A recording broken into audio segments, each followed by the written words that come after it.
Oscar Wilde Detective y el libro de TCQ de Oro, porque entre otras cosas vamos a hablar de todo esto a lo largo de la semana. Dengue me refiero obviamente a la revista de historieta, a la novela gráfica que acaba de editar la editorial Belerofonte y que pertenece a Rodolfo Santulo y a Matías Vergara. La recomiendo muchísimo. Dengue es un policial de ciencia ficción apocalíptico que se desarrolla en Montevideo.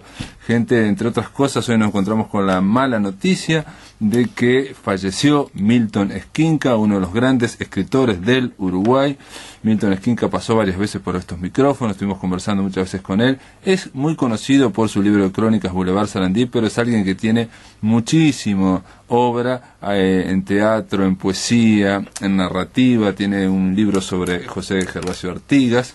Milton Esquinca es un grande, aparte de que tenía en los últimos tiempos toda una serie de libros de una religión o una especie de religión, él lo decía así, ¿no? Inventada de un solo creyente, que era él, y eran unos volúmenes que se llamaban Religaciones 1, Religaciones 2, Religaciones 3, y donde él definía ahí, junto con su poesía, una forma muy particular, digamos, de mística en torno a una diosa, la diosa Eis, que él mencionaba que él la veía en todas partes, o la veía penetrada en todo el mundo, en todos los objetos, en todo el tiempo. En fin, Milton Esquinca, sobre todo un caballero y alguien de mucho sentido del humor, un grande. Se fue hoy, pero estará aquí con nosotros. Su obra queda aquí y la vamos a tratar seguramente este año aquí en La Máquina de Pensar. Ahora quiero darle la bienvenida a alguien que ayer estuvimos conversando mucho aquí en La Máquina de Pensar, pero la idea es conversar ahora con Nelson Caula. ¿Cómo le va, Nelson Caula? ¿Cómo anda, maestro? ¿Cómo andás? Todo bien. Bueno, sí, justo me iba hoy de la radio temprano cuando en el informativo pasaron la información del deceso de Milton, un tipo absolutamente entrañable, y sí, es doloroso, ¿no? Yo, antes que nada, te agradezco la llamada telefónica. Estoy soportando una gripe realmente tremenda. Apenas terminó el programa de hoy, incluso el Deco Núñez me arrimó en un taxi hasta casa. Y bueno, estoy un poquito más cuidándome. Lo de Milton, bueno, es un agujero grande que queda ahí entre tanta gente maravillosa, ¿no? Yo lo recuerdo mucho de las épocas de la 30.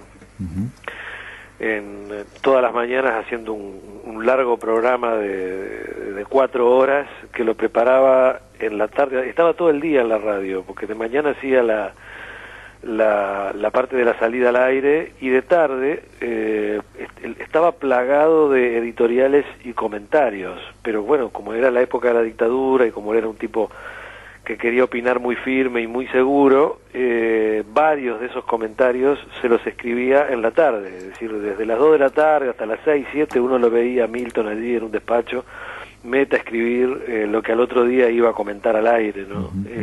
Se trata de alguien que tiene una obra impresionantemente amplia y muy extensa, obviamente con algo de lo que vos estudiás también y trabajás, el tema de Artigas en el Paraguay, hombre a la orilla del mundo. Estuvo muy interesante aquella vida de Artigas en su exilio paraguayo, que de alguna forma fue una especie de precursor a estudios que vinieron después, ¿no? No, amplísimo. Yo no me acuerdo ahora si fue en la antología o en esta historia que ha hecho Luis Bravo, que entre la gente que él elige por su peculiaridad se detiene justamente en ese tono de la poética y de las religazones que vos comentabas recién, ¿no? Un tipo increíble, completo. Lo vamos a extrañar muchísimo. Hace poco estuvo por el Tungelé. Ah, mirá. Sí, vamos a ver si rescatamos un poco esa charla, ¿no? Acá conversó un par de veces con nosotros, pero sobre todo el humor. Yo destaco el humor y la bonomía que tenía, sorprendente. Aparte, me acuerdo que, por ejemplo, me alcanzó porque estamos hablando de un grande en Uruguay, y sin embargo tenía 3 obras de teatro que nunca habían sido puestas en escena, ¿no? Y me acuerdo que me las alcanzó. Una era sobre la vida de Francisco de Asís, otra era, no me acuerdo, eran sobre personajes históricos que estaban notables, y me decía que simplemente no se representaban, ¿no? Yo creo que el libro ese de Artigas que vos decís, la novela, no sé si surgió de una obra de teatro, si primero fue una obra de teatro o después se transformó en una de esas obras, ¿no? Pero sí, un fenómeno el Milton, realmente. La verdad que sí, lo vamos a extrañar, pero sin embargo, digo yo lo mismo, es alguien que está aquí con su obra. Roberto de las Carreras, Boulevard Sarandí, simplemente para nombrar Delmira, Bernardina de Rivera, Guay Uruguay, El vuelo de Asís era esta obra, digamos, no representada, que yo decía, Arácnido, es una obra sobre el consumo, la sociedad de consumo. Momentos con Emily, sobre Emily Dickinson. De él hacía, de cada tema que le gustaba, él hacía una obra de teatro casi. No, impresionante, sí, sí. Lo del Boulevard Sarandí mismo, ¿no? Para ahora uno que lo agarra y lo lee, y está en un trazo tan lindo, tan comunicativo, ¿no?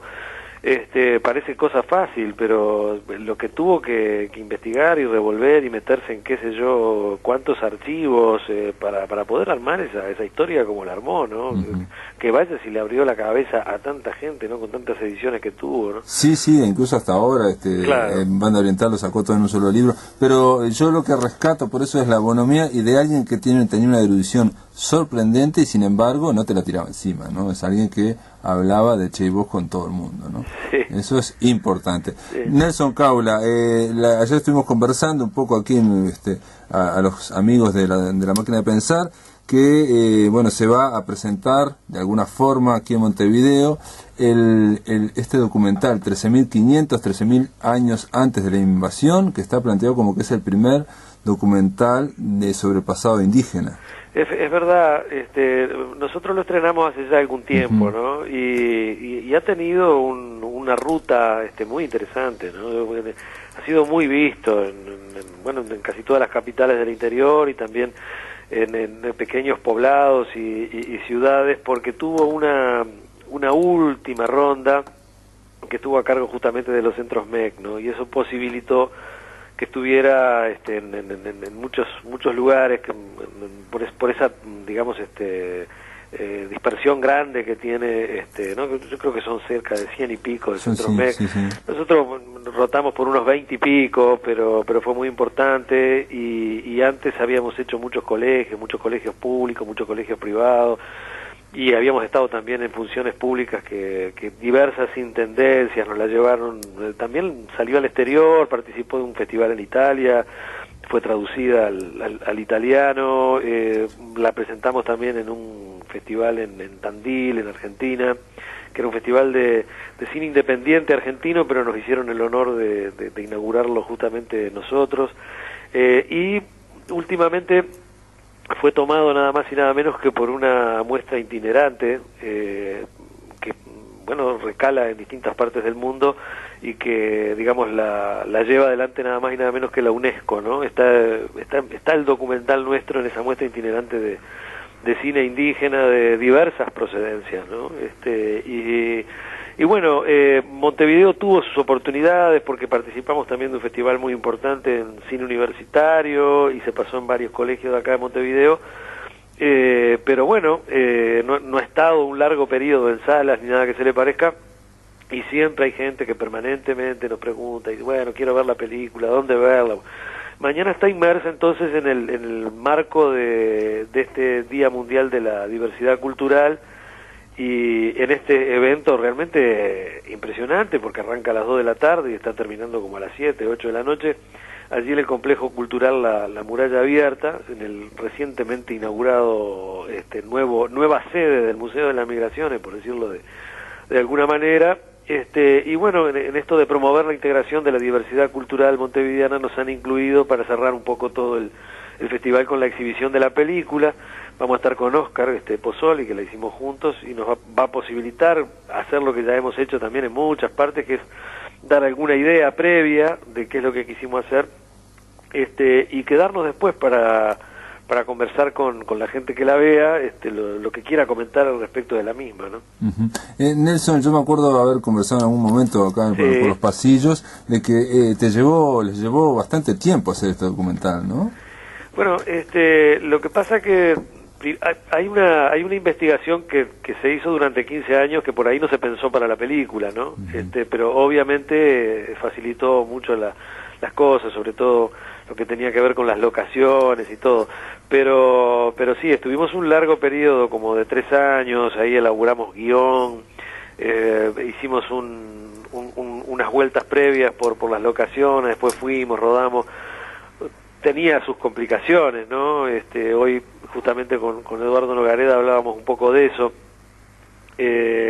No hay mucha costumbre de treparte un cerro de 400 metros para pararte en la punta y registrar lo que ahí encuentres, ¿no?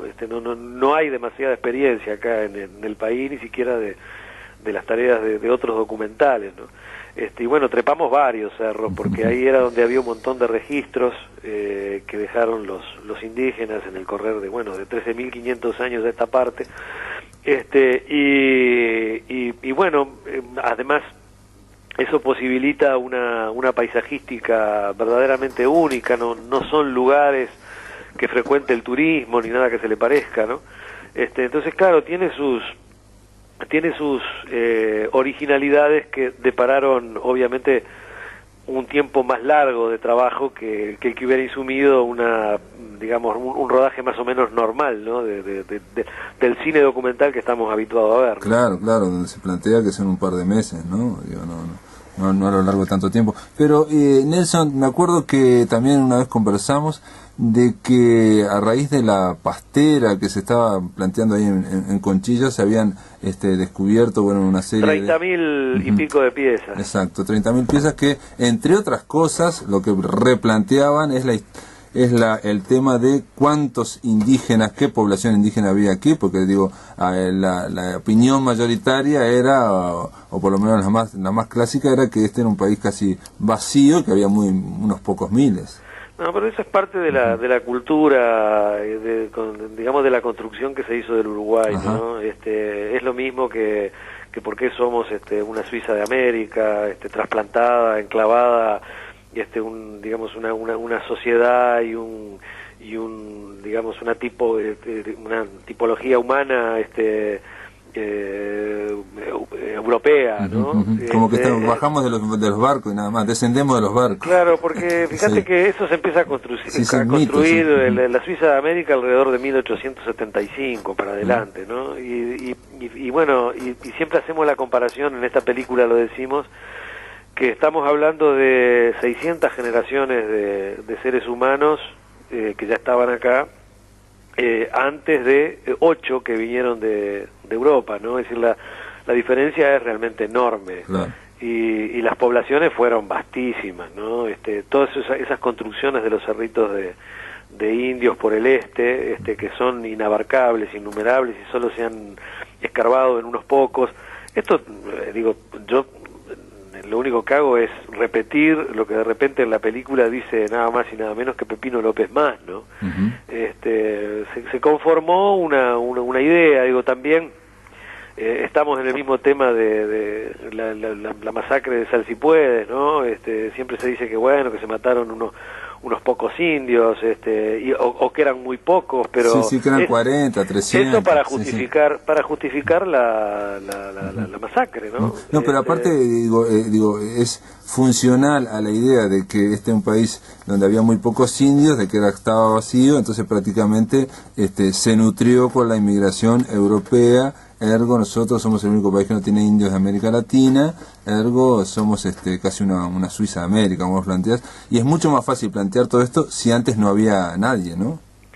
O casi nadie. Claro, no, eso se construyó y se trabajó, primero, también lo decimos en la película, se preferían todas esas tierras en manos de poquísimos terratenientes con qué sé yo, qué cantidad de hectáreas bajo su dominio, en aquel momento básicamente para llenarlas de vacas. Entonces eran preferibles las vacas a los indios, ¿no? Los indios molestaban, por ahí empieza un poco el problema y el lío, ¿no? Y después, yo qué sé, hay connotaciones intrínsecamente de un racismo comparable al que llevó adelante el nazismo, prácticamente con aquel exterminio planificado que de alguna u otra manera llevan adelante en el área gente como Sarmiento, por ejemplo, ¿no? Que decía que no había mejor cosa que la sangre de los indios, de los negros y de los gauchos para regar las tierras de los asentados. Para hacer fértil la tierra. Claro.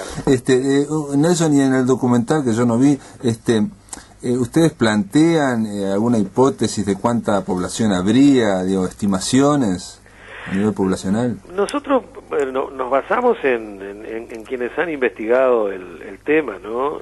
Evidentemente era muchísima gente, ¿no? Y López Mas te dice que, por ejemplo, para que tengas una idea, la densidad de población del área, por ejemplo, del actual departamento de Rocha, La Valleja, Maldonado, era infinitamente superior al actual. Mirá. Para que tengas una idea, ¿no? Sí, sí, sí. Y no nos olvidemos que había un tipo de alimentación realmente muy abundante.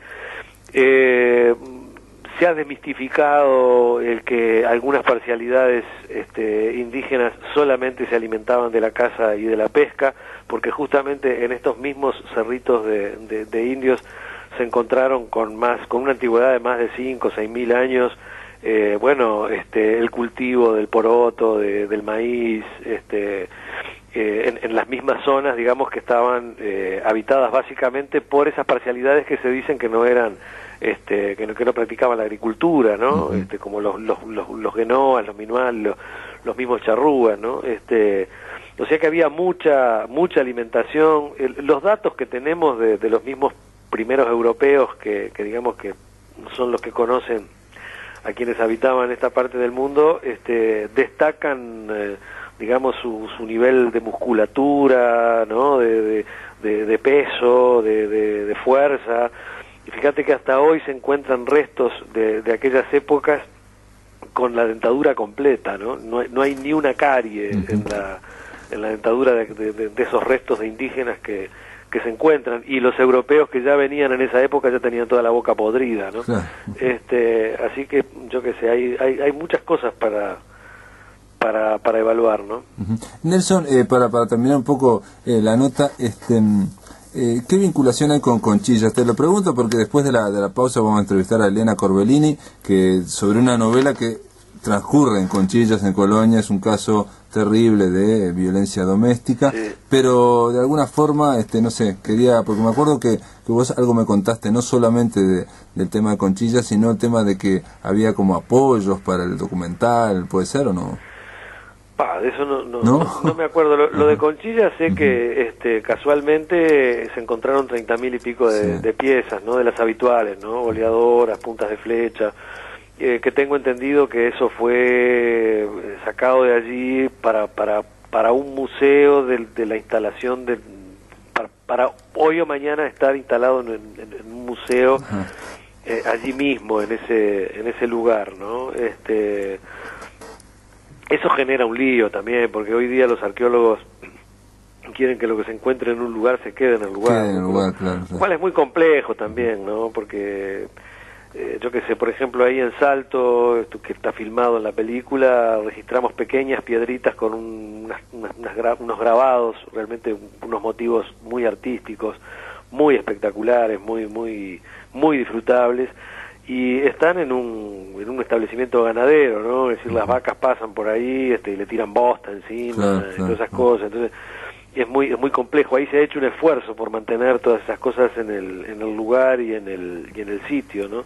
Es parte de un tema muy complejo, ¿no? Que da para mucho, y ojalá se salde de alguna manera, pero es muy difícil, ¿no? Depende un poco de lo que se encuentre, ¿no? Supongo que no habrá también, una solución para todos, o sea, una sola solución, depende de lo que se encuentre, el contexto, ¿no? En la realidad social. Claro, por ejemplo, en la cima del Cerro Charrúa, ahí en el pueblo de Pepe Núñez, que hace poco, que toda la vida se llamó Pueblo Charrúa, y Pepe Núñez es bastante más reciente, nosotros filmamos cerca de 30 círculos, ¿no? De piedra, y de piedras de todos los tamaños y todos los pesos, círculos perfectos, donde, bueno, básicamente Guenoas y Minuanes están identificados por esa zona, hacían toda una ritualidad en las noches de luna llena, con cantos y con danzas, y claro, esas piedras es muy difícil de moverlas ahí en el cerro, ¿no? Y ni me imagino cómo es que llegaron y cómo es que las pusieron y cómo hicieron un círculo, un redondel absolutamente perfecto, ¿no? En su diámetro. Evidentemente eso tiene grandes posibilidades de conservarse en el mismo lugar, en el mismo sitio, claro, ¿no? Ahora una punta de flecha que vos encuentres, por ejemplo, como la que encontró Meneguín en el Cerro de los Burros, ahí en Playa Hermosa, y que la dató mediante carbono 14 en más de 13.500 años de haber sido trabajada, y de ahí un poco el nombre de la película. Bueno, Meneguín la tiene en su colección, en su museo particular, ¿no? Yo qué sé, para mí que es válida tanta una cosa como la otra, ¿no? Lo que está feo es la depredación esa del que claro, el que va por un campo y encuentra un artefacto de esto y se lo lleva como un souvenir, ¿no? Claro, se lo lleva para arriba de la chimenea. Ahí complica, ¿no? Sí. Nelson, o sea que esto va a ocurrir mañana miércoles 23 entre las 14 y las 19:30, obviamente la película será más sobre las 19. Y cerca, sí, no, probablemente cerca de las 6 de la tarde, ¿no? 5:30, 6 menos cuarto, 6 de la tarde. Pero la movida entera está muy buena. Yo me gustaría invitar a la gente a que se vaya de tempranito, ¿no? Piedras y Bartolomé Mitre, esto es aquí en la Ciudad Vieja, la entrada es gratuita. Y por último, apoyan, veo acá, Televisión Nacional, INPO y Alcaldías. ¿Se va a pasar, está planteado que se pase alguna vez en el Canal 5? Está planteado, está hecha la propuesta, ¿sí? Viste que siempre hay una ruta previa. Hasta el momento se están haciendo exhibiciones y está en esta muestra itinerante de la UNESCO. Ya cuando va a televisión, al poco tiempo tenés que producir también el DVD, ¿no? Tiene que venir un poco conjunto. Y hay otro tema ahí también que ahora está en manos de la vicepresidencia del Ministerio de Educación y Cultura, que es la muy probable inclusión en las Ceibalitas, ¿no? Porque le han pedido cientos de maestros y cientos de profesores. Digo, sirve para ambos planes de estudio, tanto para primaria como para secundaria, ¿no? Así que estamos un poco a espera de estas novedades. O sea que para verla va a comprarse una ceibalita. Te mando un abrazo, Nelson Caula, conductor de Tumbelé. Muchísimas gracias, discúlpenme, saben que no me cuesta nada quedarme un rato entre que termina mi programa y empieza el de ustedes, pero realmente estoy jorobado de salud. No, y supimos lo que te pasó este domingo con tu madre, te mandamos un abrazo fuerte y vamos arriba. Bueno. El abrazo para ustedes, muchísimas gracias. Chao. En el aire de Radio Uruguay, La Máquina de Pensar. Quinto trabajo de este cantautor que se va a presentar en junio de Sala Cita Rosa. Hablaremos con él, probablemente lo invitaremos aquí a La Máquina de Pensar. Amigos, ahora estamos hablando antes de la pausa con Nelson Caula, estamos hablando un poco de ese documental, estamos hablando también de Colonia, de Conchillas. Vamos a recibir a Elena Corbellini. ¿Cómo le va, Elena? El pasado de literatura se presenta mañana a las 19:30 en la Casa de la Autora. Hay una sierva menos en el monte, es la nueva novela de Elena Corbellini. Ustedes ya la conocen a Elena, entre otros por La Vida Brava, Samuel de Quiroga, por El Sublevado, un debate en el Río de la Plata, y por aquella que se llamaba Mi Corazón Pesa Demasiado, un libro de objeto con ilustraciones de Cabezudo. Hay otras novelas también, como aquella de El Teniente, ¿cómo era? El Corto Maltés, La Novia Secreta del Corto Maltés, que yo te voy a decir ya antes de empezar esta charla. Hay una sierva menos en el monte, veo que hay más ligazón con aquella novela que con las anteriores que estuve comentando. Hay una sierva menos en el monte, es la nueva novela. ¿Por qué? Usted no quiere que hable yo y no quiere hablar usted. La conocen a Elena, entre otros por La Vida Brava. Hay una sierva menos en el monte, es una narración donde Elena Corbellini trata de llevar a cabo una cosa que es, digamos, bastante brava de hacer, que es la recreación de un horrible hecho de violencia doméstica, ¿no? un hecho que es real. Decir ya, antes de empezar esta charla, hay una cierta, al menos en el monte, veo que hay más ligazón con aquella novela que con las anteriores que estuve comentando. Hay una mujer asesinada por su ex pareja, sería lindo que me dijeras. ¿Por qué? Sí, son datos que no hacen más que aumentar en la medida en que, gracias a políticas que intentan recabar datos y que intentan combatir este tema de la violencia doméstica, lo que surgen es que surgen cada vez más denuncias y en los últimos 5, 6, 7 años la violencia doméstica pasó de estar allá en el quinto o séptimo lugar a ser, creo que es el segundo lugar en la parte de delitos denunciados, ¿no? Y en este caso, Elena, ¿por qué? La pregunta, digo, es una pregunta tonta, porque ¿por qué se escribe una novela? Nadie puede decirlo realmente. Generalmente no hay una sola razón y generalmente uno no conoce las razones por las que escribió. Pero en este caso, ¿por qué elegiste este tema? Que intentan recabar datos y que intentan combatir este tema de la violencia doméstica, lo que surgen es que surgen cada vez más denuncias y en los últimos 5, 6, 7 años, la violencia doméstica pasó de estar allá en el quinto o séptimo lugar a ser, creo que Elena, te voy a pedir que hables un poquito más fuerte en la parte de delitos denunciados. Dos amigos pescadores más. Y en este caso, Elena, ¿por qué? La pregunta, digo, es una pregunta tonta, porque ¿por qué se escribe una novela? Nadie puede decirlo realmente. Generalmente no hay una sola razón y generalmente uno no conoce las razones por las que escribió. Pero en este caso, ¿por qué elegiste este tema? Que toda la belleza del lugar se volvía lúgubre, que había algo horrible. Y era mucho más horrible todavía por el silencio que pesaba en torno a la historia. Claro. Lo que más me dolía era el silencio. Hay una anécdota ahí que no sé si es real totalmente, porque aquí se trata de una recreación también de este hecho. Y de una novela que lo contiene, pero yo me acuerdo de que vos me lo contaste ese hecho y estaba Guillermo con otras dos personas pescando y escucharon un tiro y se sorprendieron porque si fueran cazadores debería haber más de un tiro, un solo tiro, y en la novela estos pescadores se acercan a investigar, ven un auto pero como está oscuro no ven nada y siguen caminando y resulta que dentro de ese auto estaba asesinada. Hay una anécdota ahí que no sé si es real totalmente, porque aquí se trata de una recreación también de este hecho y de una novela que lo contiene.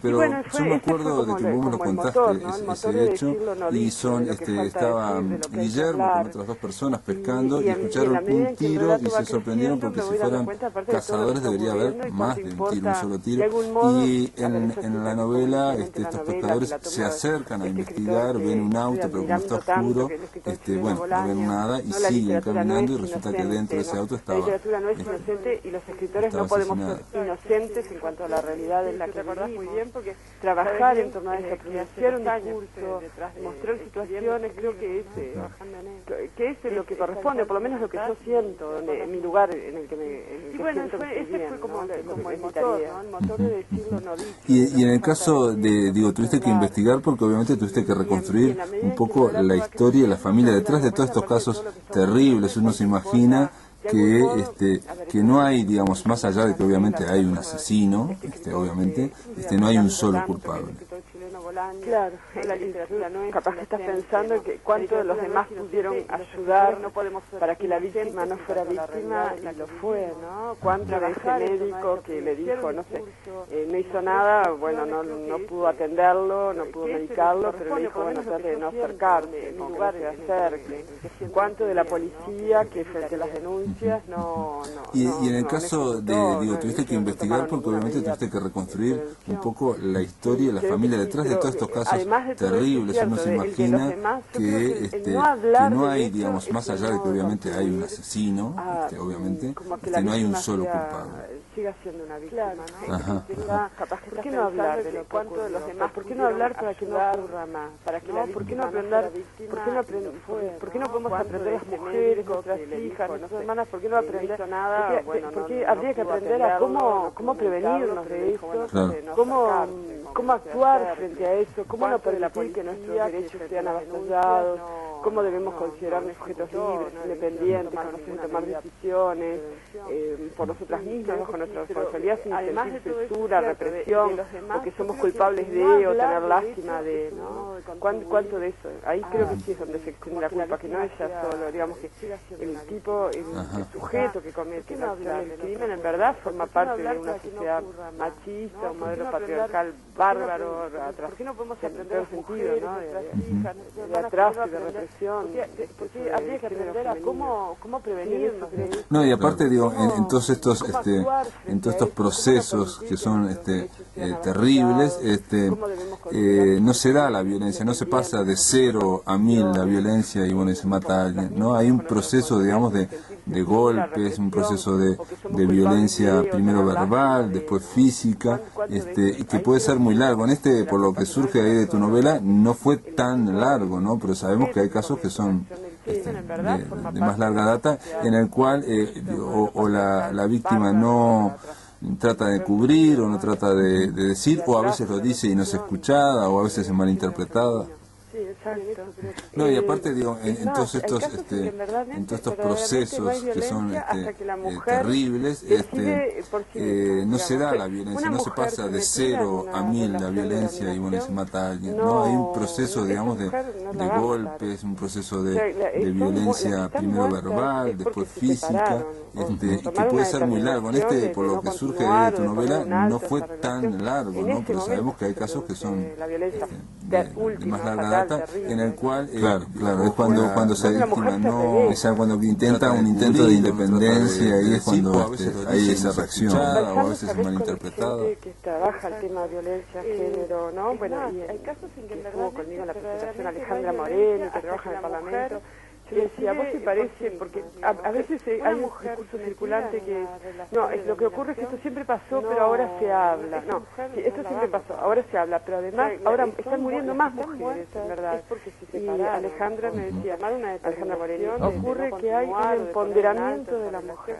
O sea, la mujer está tomando un poder y entonces en ese modelo patriarcal rígido no se puede soportar. Claro, es cuando la mujer se revela. Cuando intenta un intento de independencia, ahí es cuando hay esa reacción. Se mata, se mata el 73% de los hombres que han cometido estos crímenes, se matan, lo que no cambia el hecho de que hayan matado a la mujer. No, claro, pero habla de que no es, digo, me parece a mí, digamos, más del 70% se suicida. Ya sabemos que lo que se caracterizaba antes como un hecho de ¿cómo es que le decían? De pasión, algo.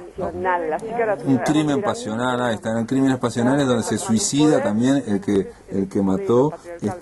Habla, me parece, también de gente que está soportando esquemas mentales tan terribles que lo llevan al suicidio también, ¿no? Igual, yo en este caso te juro, mira, será una postura muy poquita. No siento ninguna compasión, digo, bueno, a ver, un sujeto que quiere suicidarse, es su vida, bueno, está deprimido, que horrible. No, claro, pero habla de que no es, digo, me parece a mí, más del 70% está claro, se suicida, decir que no lo hace para de vivo, que se de todas formas, después no pueden soportar el hecho, no sabemos qué es lo que les pasa después porque se matan, algo pasa. Un crimen pasional, ahí están crímenes pasionales donde se suicida. Usted me adhiere a Mario Benedetti cuando decía que un torturador que se suicida no lo arregla, pero algo ayuda. Es tan terrible que lo llevan al suicidio. No, yo creo que acá no ayuda. En este caso te juro, es divino. Está bien. Elena Corbellini, después de la pausa me esperamos unos minutos y continuamos hablando. Para bailar, es fantástico eso del Rey de los Monos. Está bárbaro el Rey Luis, está impresionante. Después de la pausa continuamos aquí con Elena Corbellini hablando de esta novela. Hay una sierva menos de vivo. De todas formas, En el aire de Radio Uruguay, La Máquina de Pensar. Pero usted adhiere a Mario Benedetti cuando decía que un a otra hora se suicida no lo arregla, pero algo ayuda. Con otras luces. A partir de la medianoche, Radio Uruguay te espera en los 1050 AM. 6 horas de comunicación. Continuamos aquí con Elena Corbellini hablando de esta novela. Hay una sierva menos en el monte. Ahora, tu ahorro vale doble. Por cada kilowatt hora que ahorres de mayo a julio, UTE te premia descontando. Con La novia secreta del corto maltés, una novela de hace bastante que habéis editado, porque ahí hay una especie de personaje narrador que se parece a la vida, digamos, de Elena Corbellini, pero se despega. Es un personaje, es una especie como de autoficción, ¿no? Tomás esa base de personaje, pero como narrador, y después contás otras cosas. Obviamente la narradora no sos vos, pero es muy parecida a vos, como era la de Novia secreta del corto maltés, y no como ocurrió, bueno, en La vida brava, o la de Garibaldi, o incluso en la de... yo te decía que Mi corazón pesa demasiado, ¿no? Que es de otros tipos, más relacionada con La novia secreta del corto maltés, una novela de hace bastante que habéis editado. ¿Por qué? Porque ahí hay una especie de personaje narrador que se parece a la vida, digamos, yo como que de al Elena inicio me Corbellini, proyecto pero mucho, se despega, siento es un mucho lo que él personaje, siente, una especie pienso mucho como esas cosas, ¿no? pero a la vez esa yo voy base creando del una vida que es la vida de como ella, narrador, distinta a la mía, después que es contás donde vos otras decís cosas. que me Obviamente la despego, narradora que por no ejemplo no sos vos, conversando pero con es tu muy parecida colega a vos, como Daina era Rodríguez, La novia secreta del corto maltés, es ella, y por no como ejemplo, podría ocurrió, ser bueno, Daina, La que vida también se brava, llama o la Luz, de o Garibaldi, sea que hay como que o hay, incluso la de... está bueno la de eso esta, de ¿cómo que es? Luz Mi pueda corazón pesa encontrarse con demasiado, ¿no? Que es otras de otros mujeres, tipos, ¿no? Que hay otras mujeres que pueden identificarse con ellas, y yo parcialmente también me identifico con ellas. Sí, tiene cosas muy parecidas a, digamos, a tu personalidad, a tu experiencia. Vos vivís en Colonia, y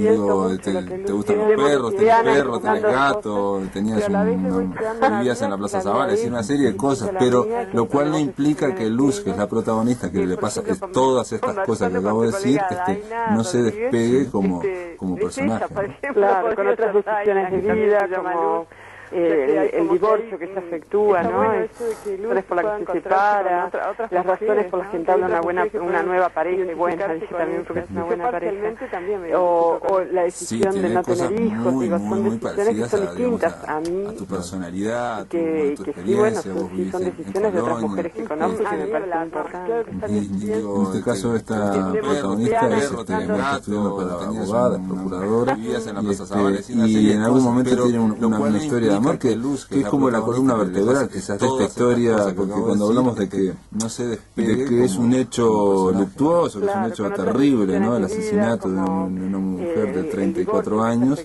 a manos de su marido, hay también como una contracara en esta novela, ¿no? Que es esa historia de amor que tiene ella, ¿no? Que tiene luz, ¿verdad? Era dar esa contracara de luz, digo, frente a lo terrible y lo oscuro de lo que le sucede a Cecilia, ¿no?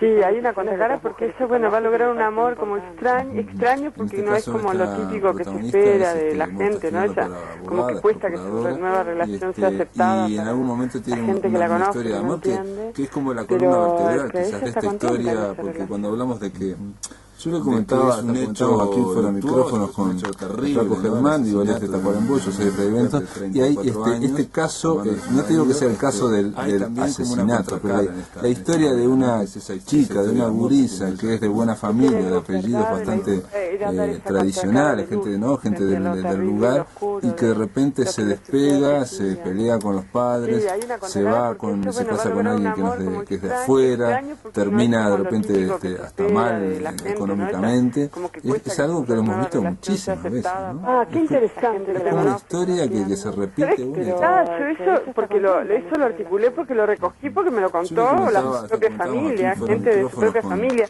pero no porque a mí me costaba entender qué le pasaba, porque esa elección de pareja tan extraña, ¿no? Con alguien que parecía tan inadecuado para ella, para su medio, la historia, su nivel educativo, porque, y vos me decís desde tu experiencia del interior que sí, que es muy frecuente, que en realidad parece que como que están estas muchachas combatiendo, rebelándose contra un orden, y lo que hacen es digamos, enamorarse o relacionarse con gente que es mayor, que es divorciada, que se viene de afuera o que es de otra clase social. social, digamos, y terminan, terminan, quiero decir, de repente a veces terminan felices, ¿no? No quiere decir que vayan a terminar todos como no, pero terminan de repente felices y no sé, en unas condiciones que uno se sorprende, digamos, ¿no? Mira que es súper interesante, porque a mí, yo que soy al revés, montevideana, Avenida Colonia, como es algo como, ¿cómo habrá pasado? A mí me costó articular. Él enamoró de, o sea, pensar y preguntar, ¿no? ¿Qué cosas tenía él de tan atractivas como para poder seducirla? Se dan las dos cosas, ¿no? Por un lado, una cierta seducción de este hombre que viene de afuera y que es divorciado, y por otro lado, la rebelión contra su familia, contra el orden establecido, pero terminan de repente felices y era rebelde con su madre, no quería, su madre quería que estudiara, ella no quería, se vuelve, aparentemente no quería hacer nada, no tiene un propósito definido, y como que el propósito se vuelve, su existencia cobra sentido en la relación con él, que es esa apuesta de vivir en Conchillas, que era donde ella quería estar, el paraíso perdido, donde había ocurrido su infancia. Pero también pasa, y eso también lo he visto, ¿no? Por un lado, mucho el tema de que no solamente se relacionan, sino que enseguida tienen un hijo, tienen otro hijo en condiciones económicas bastante precarias, o sea, parece a priori que están sufriendo muchísimo, pero están como contentos de independizarse. Era rebelde con su madre, no quería su madre quería estudiar. Hay algo muy claro que sí, también, bueno, traté de que eso estuviera muy presente en la novela y que todo el mundo testimonió, Cecilia era una madraza, moría por sus hijos, estaba pendiente de ellos, andaba con ellos para arriba y para abajo, era el cumpleaños de cada niño, se ocupaba de todo, hacer la torta, todo, pero también pasa, y eso también lo he visto, ir a buscar a la escuela, incluso me pasó hasta después que yo tenía la novela que uno sigue escuchando cosas porque yo la vi, yo la conocí, yo fui compañera de la hija, y bueno, cosas que me permitieron como, bueno, fui por, imaginé bien, o fui por buen camino cuando la terminé de construir, en base a datos anteriores. Elena, pero escribir una novela, porque una cosa es escribir una novela histórica sobre Horacio Quiroga, que ya murió hace, no sé, 70 años, 60 años, que ya es un prócer, o sobre Garibaldi, que es del siglo XIX, pero escribir de algo que ocurrió en el 2004, donde hay testimonios muy frescos y sobre todo donde hay cosas muy definidas, si vos, por ejemplo, si hubieras encontrado, no sé, una faceta sombría de esta muchacha, no sé si podías haberla escrito. ¿Te limita eso o no te limita? La realidad, ¿cuánto limita la realidad, el dato real? Y bueno, una faceta sombría, ella fue como demasiado joven para que hubiera facetas sombrías, realmente poder desarrollarla. Quiroga, que ya murió hace, no sé, 70 años, 60 años, que ya es un prócer, o sobre Garibaldi, que es del siglo XIX, pero escribir de algo que ocurrió en el 2004, contraer matrimonio con esta persona. Testimonios muy frescos, mira, y sobre todo en algún punto de verdad lo que me limitaba si vos, era por ejemplo, si hubieras encontrado, el tener, violar la intimidad, no sé, una faceta sombría de no, esta muchacha, no de los no sé muertos si podías que están muertos, pero de los... ¿Te limita eso o no te limita? Y entonces cuando sentí que eso me intimidaba y que podía dañar y que no quería, no quiero, mi propósito no es hacer ningún daño, todo lo contrario. Fue como demasiado entonces ahí es donde la novela interviene. La novela es lo que me libera, me permite imaginar situaciones, tratar de pensarla desde adentro, también pensarlo a él, qué sentiría él frente a esa mujer que se le escapaba, que ya no era la chiquilina que se casó completamente seducida, sino una mujer con 2 hijos, bancar la casa, tener una educación, que como madre preocupada quiere como lo mejor, en el sentido de que sus hijos disfruten de ciertos accesos a la educación y bienes, que ve que el hombre no contribuye en su hogar, ni con su conducta, ni con su trabajo, y entonces se lo propone hacer ella y empieza a sentir que esa pareja no hay una pareja, porque así no hay otro que esté luchando en la misma dirección, y se revela, ¿no? ¿Qué podía sentir ese hombre frente a esa mujer tan seducida que de golpe se le revela con sus propias tareas, con sus propias decisiones? ¿Cuánto lo debió golpear a él interiormente, en su figura masculina de dominación? No, y aparte, digo, haces hablar a toda la familia de ella, o sea, gente que está viva, y digo, ¿cómo hiciste? ¿Se lo mostraste? ¿Conversaste con ellos antes? Yo conversé con algunos de ellos, conversé con alguna tía, toda la gente conversé, siento un agradecimiento profundo de los amables que fueron. Primero yo tenía temores que no quisieran ni recibirme, fue al revés. Fue muy importante la conversación que tuve, fundamental la conversación que tuve con esa mujer que se hizo cargo, se la revela, la amiga que la tomó amparo en la novela y que se quedó con los niños cuando muere Cecilia. Ella era masculina, ella y su marido, ¿no? No, y aparte, digo, haces hablar a toda la familia de fueron de gente que está Conchillas, se vinieron a vivir a viva, y Colonia, digo, ¿cómo hiciste? ¿Se lo para empezar una vida nueva. mostraste? ¿Conversaste con ellos Y ella antes? entendió que lo habían logrado, porque esos chiquilines, bueno, están estudiando, toda la gente pudieron sacar adelante. Bueno, esa mujer tiene toda mi admiración, creo que personas así son las que mejoran el mundo, ¿no? Claro, claro.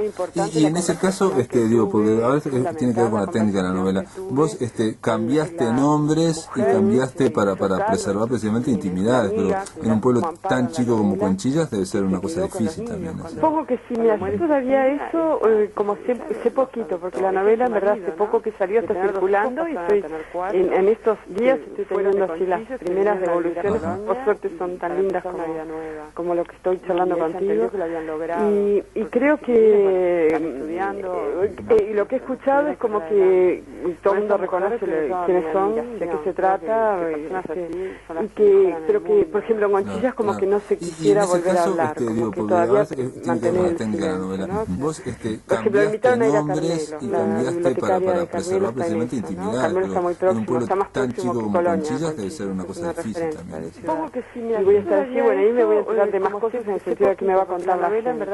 Y acá en Colonia, en el correo de esta semana, mañana tengo una presentación en el Centro Regional de Profesores, mis colegas me han invitado, estoy charlando contigo, muy contenta, y colegas alumnos. Y el viernes en la Casa de la Cultura, donde también espero que va a aparecer gente que se va a dar cuenta. Recién en estas situaciones me voy a encontrar con gente real que conoce a los protagonistas reales. No he tenido ese... O que de repente puede estar de alguna forma aludida dentro de la novela, ¿no? Exacto, gente que puede estar metida dentro de la novela. Yo igual varía características, o sea, ahí en la compaginación de los... También es ficticia la compaginación de los testimonios. Existió una tía que me contó cosas, yo genero dos, ¿no? Una tía buena, una tía mala. Claro. Existió, como que existieron fuentes que yo las construí mediante otros personajes con otros nombres y que traté de equilibrar también de ese puente que hubo, que fue la vida de ella y la vida de su familia, Conchillas Colonia. Me voy a encontrar en los dos lugares donde la historia se desarrolla. Y aparte, digo, todo de repente puede estar el intento que es en una novela de tratar de encerrar una vida o recrear una vida, que ya sabemos que la vida es muy difícil de recrear una vida, de dar una idea, digamos, por lo menos, vivencial, ¿no? Porque tampoco esto es un reportaje periodístico, ni tampoco es un análisis de ensayo, digamos, sino que la idea es un poco revivir esa situación. Eso es lo que es la novela de otros personajes con otros nombres. Bueno, Elena Corbellini, se nos terminó el tiempo, incluso nos pasamos a la hora. Te doy las gracias por estar aquí en La Máquina de Pensar. Hay una sierva menos en el monte. Supongo que también se estará presentando en otros lugares del interior, no solo en Colonia en algún momento, ¿no? No, el sábado tengo que estar en Mercedes, el día libre en Dolores, al mediodía, en Mercedes de noche, y la semana que viene en San José, invitada por Aida Altieri y la gente del Instituto de Cooperación Iberoamericana que se integra. Estoy agitada. Está bien. Bueno, te mando mil gracias, re contenta. Un beso grande. Un abrazo. Chao. Gente, amigos, se terminó La Máquina de Pensar del día de hoy. Para mañana vamos a conversar con Rodolfo Santulo, guionista, y Matías Vergara, dibujante, sobre su novela gráfica Dengue, un cómic que aborda por primera vez una historia policial de ciencia ficción apocalíptica acá en Montevideo. Montevideo, tras el cambio climático, ya no hay invierno, los mosquitos diseminan el dengue, se llega a la tercera etapa mutante y bueno, los mosquitos hacen transformaciones en los montevideanos. Esto es todo aquí en Dengue. Vamos a hablar también de Tintín con Santulo y Matías Vergaras. Simplemente decirles que la puesta a punto informativa de la mano de la voz de Gustavo Pérez Berrueta viene aquí. Esto es todo, hasta mañana. Chao. Gente, amigos, se terminó La Máquina de Pensar del día de hoy. Para mañana vamos a conversar con Rodolfo Santulo, guionista, y Matías Vergara, dibujante, sobre su novela. Ahora, tu ahorro.